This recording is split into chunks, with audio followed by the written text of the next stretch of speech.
Minasan konbanwa. That is, good evening, everyone.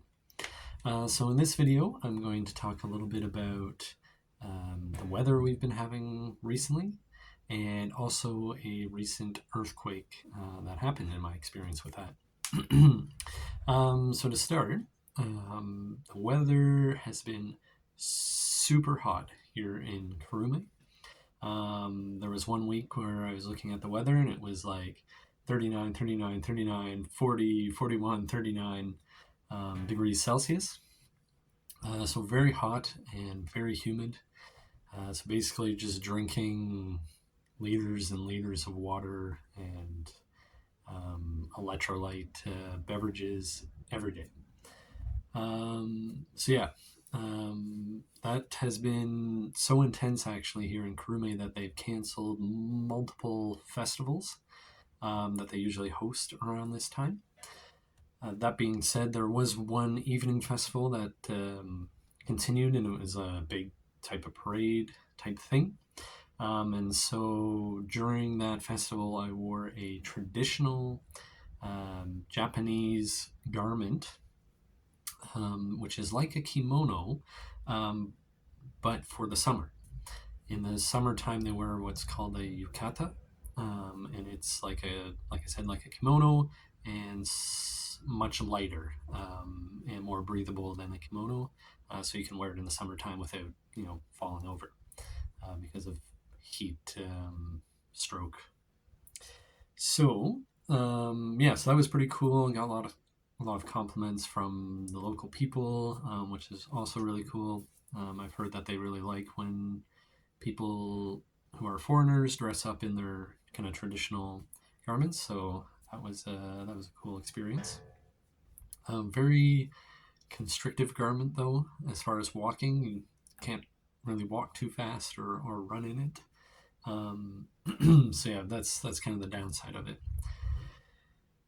For the earthquake, so as probably a bunch of you have heard, a 7.1, I believe a 7.1 earthquake hit Kumamoto, which is a city about an hour and a half drive, maybe a little less than that, of where I live in Kurume.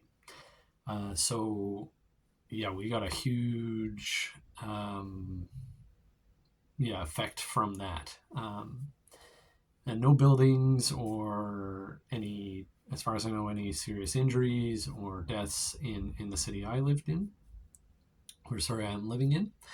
So that was really good. Unfortunately, some people did die in Kumamoto, where the center of the earthquake was.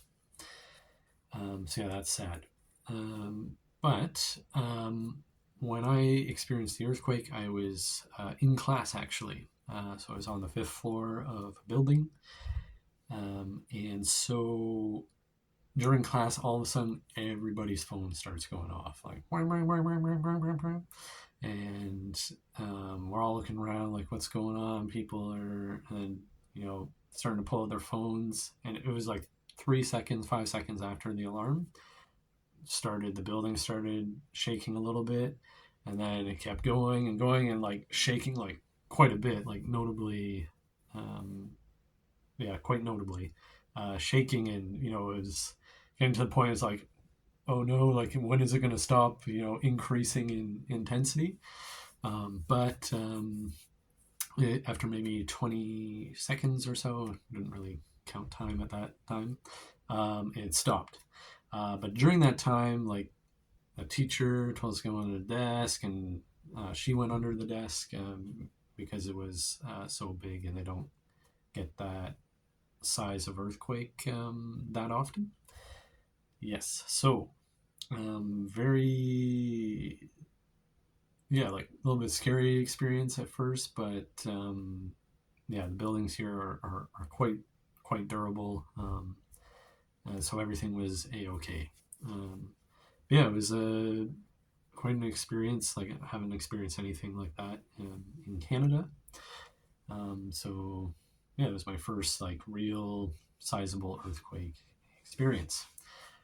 Okay to never experience one of that size again. Definitely, we've had aftershocks or afterquakes, whatever you want to call it, since then. And so there's been a few times where a building will do a little bit of this, but nothing too crazy.